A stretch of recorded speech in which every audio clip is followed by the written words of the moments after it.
আল্লাহ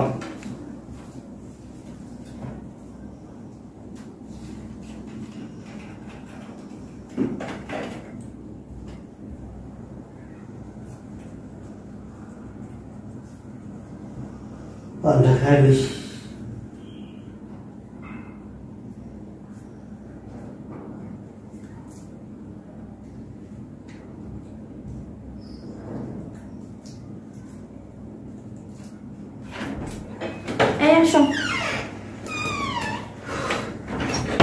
বাবা আপনার অবস্থা কি?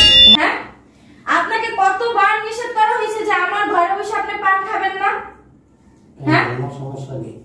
সমস্যা কি মানে সমস্যা কি আপনি বুঝতে পারতেছেন না? হ্যাঁ, আপনার যে ছোট ছোট দুইটা নাতি আছে আপনি কি সেটা একটাবারও আপনার মাথার ভিতরে রাখছেন? এই পানটা কি? পান খান, চুন খান, তারপর আবার জর্দা তাও খান, নেশা জাতীয় সব খান আপনি। ওইটা নিয়ে আপনি তারপর যখন আপনার নাতি ওই জিনিসটা তো ওদেরও মুখের ভিতরে যাবে নাকি গলার ভিতরে যাবে না? ওরা তো বড় হলে নেশা আসক্ত হয়ে যাবে। পানের জর্দার গ্রামে নেশা আসক্ত হয়ে যাবে। আর তুমি যে প্রতি রাত্রে মদ খায় বাসায় আসো, এটা আসক্ত হয় না? বাবা আপনি কিন্তু অতিরিক্ত কথা বলতেছেন। কি অতিরিক্ত বলবো? অতিরিক্ত না মানে বুঝছেন না? হ্যাঁ, আপনি যে জর্দা খান, জর্দা কি? জর্দাটা নেশা জাতীয়, আপনি কি বুঝতে পারতেছেন না? জর্দা নেশা জাতীয়, এটা তামাক, তেমন কোনো সমস্যা হয় না। কিন্তু তুমি যে প্রতি রাত্রে মদ খায় বাসায় ফিরো, বাচ্চাদের কাছে যাও, তখন সমস্যা হয় না? আব্বা আপনি কেন তো আমার মুখে মুখে তর্ক করতেছেন? একটা থাপ্পড় মারবো একদম। আমরা কেন? সমস্যা কি তোমার? সমস্যা কি মানে? আব্বার তুমি হাত তুললা কেন? তোমার আব্বা কি করতেছে? এটা কে? আমার আব্বা, আমার জন্মদাতা পিতা। কি করবা, মাথায় উঠে নাচাবো? আমি তো নাচি, মাথায় নিয়ে যেতে তোর নাচতে হইব। তুই আমার আব্বার গায়ে তুই হাত তুলতে যাস, তোর এত বড় সাহস? তুমি দেখতেছো না তোমার বাবা কি করতেছে? আমার বাবা তো ঠিকই বলছে। হ্যাঁ, আমার ঠিক বলছে। তোমার যে দুইটা ছেলে মেয়ে আছে, তোমার কি ওর দিকে তোমার কি এটা একটু খেয়াল আছে? আমার খেয়াল নাই। কি খেয়াল আছে তোমার? তোর খেয়াল আছে? হ্যাঁ, যদি খেয়াল থাকতো না তাহলে তোমার বাবাকে তুমিও নিষেধ করতে, উল্টো তুমি আমাকে শাসন করতে না। ঠিকই ঠিকই ঠিক ঠিক, কথাটা একবারে ঠিক। আর আমার বাবা যে কথাটা বলছে পারফেক্ট একটা কথা বলছে, বুঝছ নাই? পারফেক্ট কথা। আমার বাবা জর্দা দিয়া পান একটা সমস্যা হয়ে যাবো। তুই যে প্রত্যেক রাতে মদ খায় ঘরে ঢুকস, মাতলামি করস, এগুলো আমার বাচ্চা কাচ্চা দেখে না? হ্যাঁ, তোর মুখ থেকে যে গন্ধটা বের হয়, এতে আমার বাচ্চা কাচ্চা খারাপ হবো না? ভবিষ্যতে তোমার বাচ্চা কাচ্চা নেশা করে হইব, বাবা হইব না তো? তুমি কিন্তু এখন অতিরিক্ত করতেছো বাবার মতো। আমি অতিরিক্ত করতেছি বাবার মতো?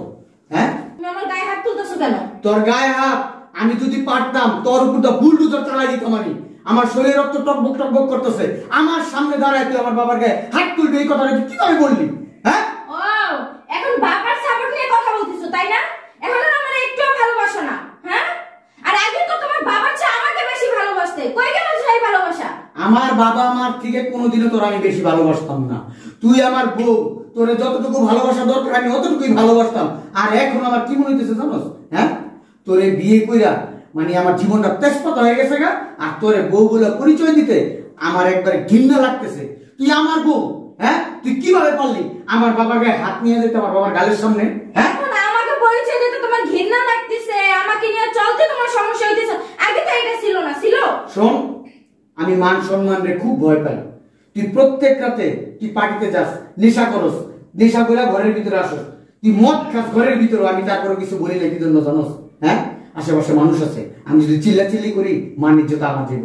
তোর তো মান ইজ্জত নাই। তোর যদি মান ইজ্জত থাকতো তাহলে তুই কখনো মদ খেয়ে অন্তত ঘরের ভিতরে আসতি না, আর ঘরের ভিতরে চিল্লাচিল্লি করতি না। প্রত্যেক রাতে তুই বল, তুই আমার সাথে ঝগড়া করস না?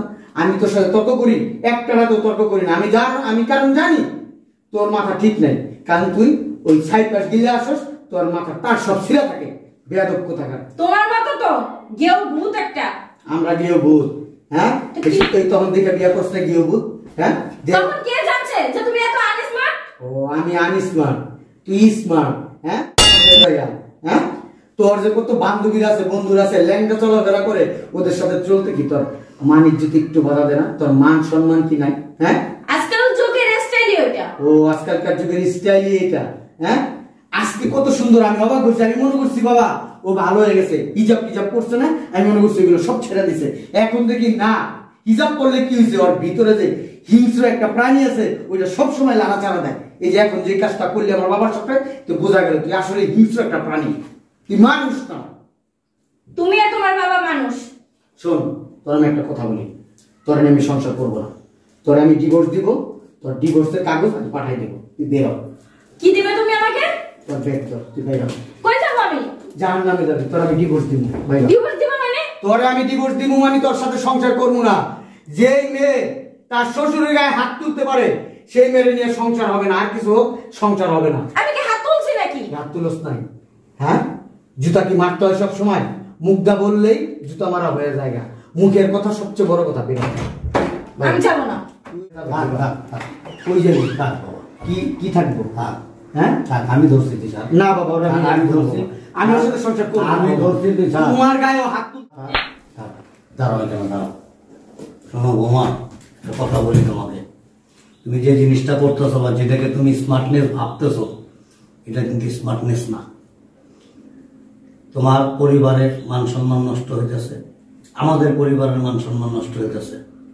এখন তোমার পরিবারের চাইতে আমাদের পরিবারটা তোমাকে খেয়াল করতে হবে সবার আগে। যে তোমার স্বামীর একটা মান সম্মান আছে, শ্বশুরের একটা ইজ্জত আছে, এলাকা প্রতিবেশী আছে, সবাইকে নিয়ে সামাজিকতায় আমাদেরকে বাস করতে হয়। তুমি জানো না বাবা, আমি বাইরে মুখ দেখাইতে পারি না।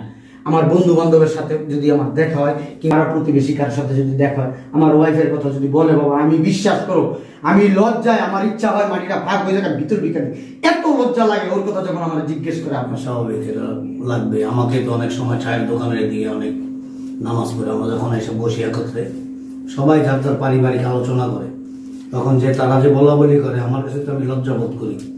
এই যে ওনার ছেলের বউটা, সুলতানের বউটা নেশা করে, প্রায় সময় এখানে এসে সিএনজি থেকে নামে, মানে মাথালের মতো হিলে ঢুলে।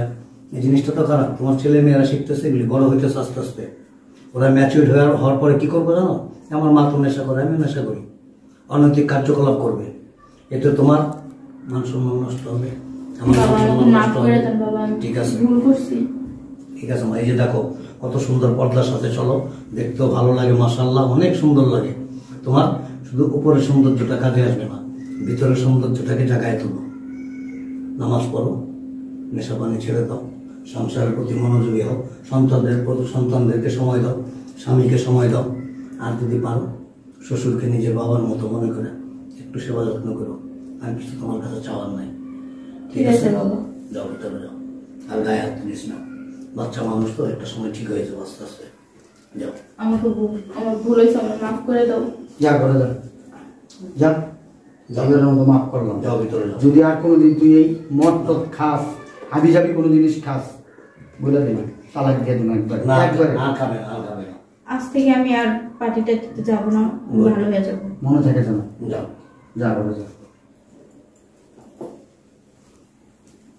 তারপর আবার তুমি আমি ঘরে গেলাম।